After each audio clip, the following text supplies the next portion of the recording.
حضرت میاں شیر محمد شرک پوری علیہ رحمہ فجر کی نماز کے بعد یہ ٹوٹیاں نہیں جس طرح ہوتی تو وہ چھوٹا سا برآمدہ تھا، تو برآمدے کے اوپر بیٹھ کے وظائف کرتے تھے اور پھر اشراق کی نماز تک وہاں بیٹھتے اور پھر تشریف لے جاتے۔ گرمی کی شدت تھی تو حضرت فرائض کی ادائیگی کے بعد وہاں چلے گئے، تو نمازیوں نے آپس سے مشورہ کیا کہ یار حضرت کو عرض کریں کہ بارش کے لیے دعا کی جائے۔ تو حضرت جا کے وہاں اپنے وظائف میں لگ گئے، تو انہوں نے کہا چلو ہم مسجد کے سین میں کھڑے ہو جاتے، حضرت توجہ کریں گے تو عرض کریں گے۔ تو جتنے نمازی تھے وہ سارے صحن میں کھڑے ہو گئے اور برآمدے کے اوپر میاں صاحب وظائف میں لگے۔ جب آپ کی نظر پڑتی نا لوگوں کی جانب، تو جتنے بھی نمازی تھے سارے ہاتھوں سے اشارے کر کے کہتے یعنی دعا کرو، زبان سے نہ بولتے، ہاتھوں کو ایسے ہلاتے اور یہ کہتے کہ ادھر آسمان کی طرف اشارہ کر کے کہتے دعا کرو۔ میاں صاحب پھر وظائف میں لگ جاتے۔ پھر جب میاں صاحب کی آنکھ اٹھتی نا تو یہ سارے ہاتھ اٹھاتے اور آسمان کی طرف ہاتھ اٹھا کہتے، میاں صاحب پھر وظائف میں لگ جاتے۔ جب 2-3 مرتبہ ایسا ہوا نا تو میاں صاحب کی ہنسی نکل گئی اور ایسے آسمان کی طرف دیکھ کے کہا چل ہن پا دے۔ کہتے ہیں بس یہ بات کہنے کی دیر تھی کہ چھم چھم می برسنے لگا۔ تو جب کوئی حضور کا ہو جاتا ہے تو رب اس کو اپنا محبوب بنا لیتا ہے۔ تو حضور کی محبت خدا کی محبوبیت کا ذریعہ ہے، اس لیے ہمیں حضور کا پیار اپنی روحوں میں موجزن کرنا ہے، حضور کی محبت اپنی روحوں میں اتارنی ہے، اور محبت اپنے تمام تر تقاضوں کے ساتھ جب روح پذیر ہوگی تو پھر ہمارا انداز زندگی بھی سنور جائے گا، ہماری آخرت بھی سنور جائے گی۔ محبت کے من جملہ تقاضوں میں سے سب سے بڑا تقاضا محبوب کی اطاعت ہے، کہ بندہ جس سے پیار کرتا ہے اس کی بات مانتا ہے۔ یہ ہے دعوی محبت کا ثبوت، اس کی دلیل۔ اور حضور کے صحابہ کی زندگیاں دیکھیے کہ انہوں نے حضور علیہ الصلاۃ والسلام کے ساتھ کیسے پیار کیا، حضور کی محبت میں اپنی عادتوں کو بدل دیا۔ حالانکہ عادتیں نہیں بدلی جاتی، 2 سکے بھائی ہوں، رشتہ کتنا گوڑا ہے، اور ایک گھر میں پرورش پائی ہے، ایک گود میں پلے ہیں، ایک باپ کے گہوارہ تربیت میں رہے ہیں، لیکن طبائع میں اختلاف یہ ایک فطری بات ہوتی ہے۔ ہمارے پاس لوگ آتے ہیں 2 سکے بھائی ہوتے ہیں، ایک کی طبیعت ادھر کو جا رہی ہوتی ہے، دوسرے کا مزاج ادھر کو جا رہا ہوتا ہے، ایک سخت نرم مزاج ہوتا ہے اور دوسرے کی آنکھوں سے انگارے پھوٹ رہے ہوتے ہیں، ایک معاف کر دینے والا ہوتا ہے، ایک سخت غصیلا ہوتا ہے، ایک کی طبیعت کے اندر تلخی کی چنگاریاں ہوتی ہیں اور ایک کی طبیعت کے اندر نرمی کے پھول ہوتے ہیں، آپ نے بھی دیکھا ہوگا۔ تو یہ ایسا ہوتا ہے۔ اب اسی طرح کھانے پینے کی چیزوں میں طبائع کا اختلاف یہ فطری بات ہے، ایک کو ایک چیز پسند ہوتی ہے، دوسرے کو وہ چیز پسند نہیں ہوتی ہے۔ بعض اوقات ماں کو مسئلہ ہوتا ہے کہ یہ چیز اگر میں تیار کرتی ہوں تو میرا دوسرا بیٹا نہیں کھاتا، تو اس کے لیے بعض سے الگ سے کوئی چیز تیار کرنی پڑتی ہے کہ اس کی ڈیمانڈ یہ ہے اور میرے اس بیٹے کی ڈیمانڈ یہ ہے۔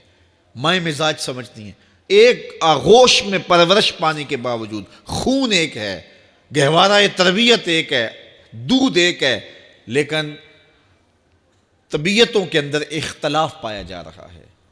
لیکن صحابہ کی زندگیاں دیکھیے، انہوں نے اپنی طبیعتیں بھی حضور کی طبیعت کے سانچے میں ڈھال دی۔ حضرت انس بن مالک کو کسی نے دیکھا کہ وہ شوربے سے کدو کے ٹکڑے نکال نکال کے کھا رہے ہیں، تو کہا یہ کیا کر رہے ہو؟ کہا میں نے ایک دن حضور کو یوں کرتے ہوئے دیکھا تھا۔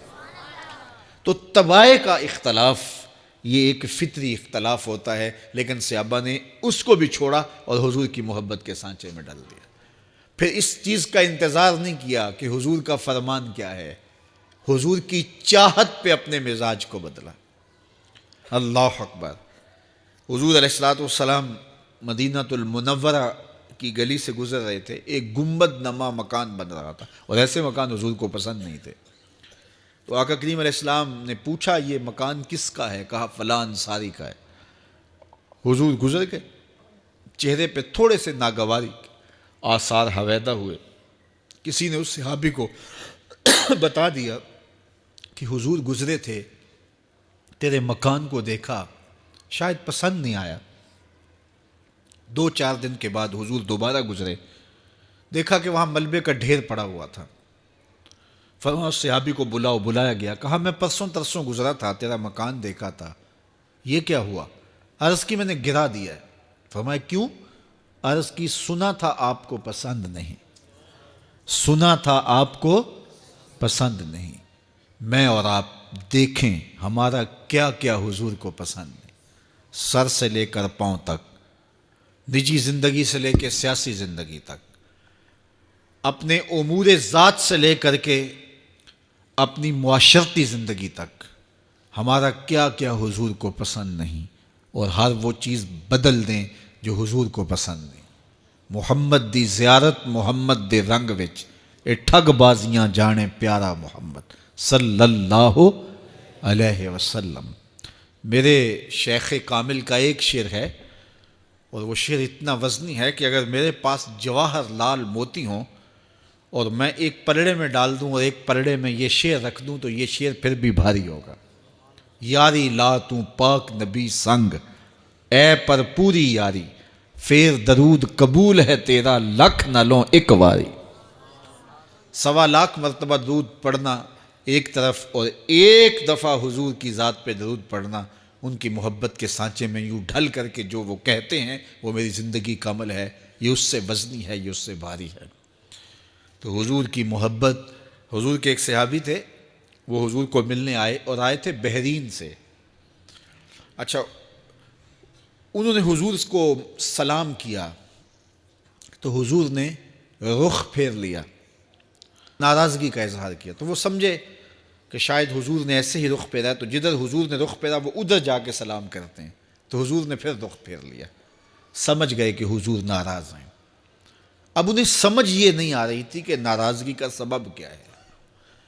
وہ اصحاب رسول سے پوچھنے لگے کہ حضور مجھ سے ناراض لگتے ہیں، آپ میں سے کوئی بتا سکتا ہے کہ حضور کیوں ناراض ہیں؟ اللہ اکبر! آج تو کوئی بڑا باپ ہو، مرشد ہو، استاد ہو، ناراض ہو جائے اور شاگرد کو ناراضگی کی وجہ معلوم نہ ہو تو وہ الٹا ناراض آگے سے ہو جاتا ہے کہ میں نے جرم کیوں کیا ہے کہ استاد کا مزاج بگڑ گیا ہے۔ اللہ اکبر! لیکن ذرا دیکھیے، رنگ دیکھیے محبت کے، وہ صحابہ سے پوچھتا پھرتا ہے کہ حضور مجھ سے ناراض ہیں، مجھے بتائیے کہ کیا سبب ہوا؟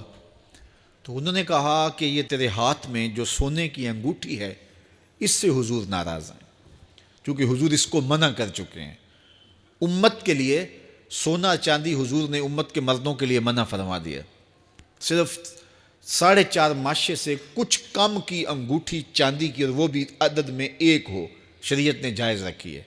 اگر 2 ماشے کی 2 ہوں گی تو پھر بھی جائز نہیں۔ عورت کو جائز ہیں 10 انگوٹھیاں پہنے، سونے کی پہنے، چاندی کی پہنے، یہ اس کا زیور ہے۔ مرد کو زیور کی ضرورت نہیں ہے، زینت کی ضرورت نہیں ہے، لہٰذا مرد کے لیے ایک انگوٹھی رکھی گئی ہے، وہ بھی اس لیے کہ اگر وہ کہیں مشکل میں ہو تو اس کو بیچ کر کے 2 وقت کا کھانا لے سکے۔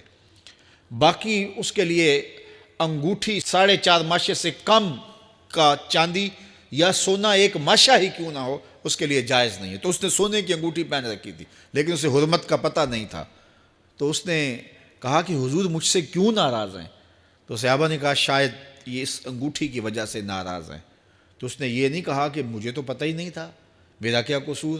خیر، اس نے انگوٹھی اتار کے حضور کو پیش کرتے کہا حضور آپ اس وجہ سے ناراض ہیں؟ حضور نے انگوٹھی پکڑی اور ایسے پھینک دی، ناراضگی کی وجہ ختم ہو گئی، وہ بیٹھ گیا، بات شروع ہو گئی۔ اللہ اکبر! جب سلسلہ کلام ہوتا رہا، جب مجلس برخاست ہوئی، لوگ اٹھ کے گھروں میں جانے لگے، وہ بھی اٹھا اور الٹے پاؤں سے پیچھے چلا، تو کسی نے اس کو کہا وہ انگوٹھی تو اٹھا لو، سونے کی انگوٹھی ہے، قیمتی ہے، چلو تمہارے لیے پہننا جائز نہیں، تمہاری بیوی کے لیے تو جائز ہے۔ تو اس نے کیا جواب دیا سنیے، اس نے کہا واللہ لا آخذہ وقد طرحہ رسول اللہ صلی اللہ علیہ وسلم، اللہ کی قسم میں اس انگوٹھی کو کبھی بھی نہیں اٹھاؤں گا جس کو میرے حضور نے پھینک دیا ہے۔ تو یہ تھی ان کی محبت، یہ تھا ان کا انداز۔ تو آئیے میں اور آپ حضور سے اگر محبت کرتے ہیں تو حضور علیہ السلام کا طرز زندگی، حضور کا انداز معاشرت اختیار کریں۔ کثرت کے ساتھ مائیں بہنیں بیٹیاں بھی موجود ہیں، وہ بھی اپنی اولادوں کی تربیت اس نہج سے کریں کہ وہ حضور کی سنت، حضور کی سیرت، اور حضور کی اتباع کے سانچے میں ڈھل جائیں۔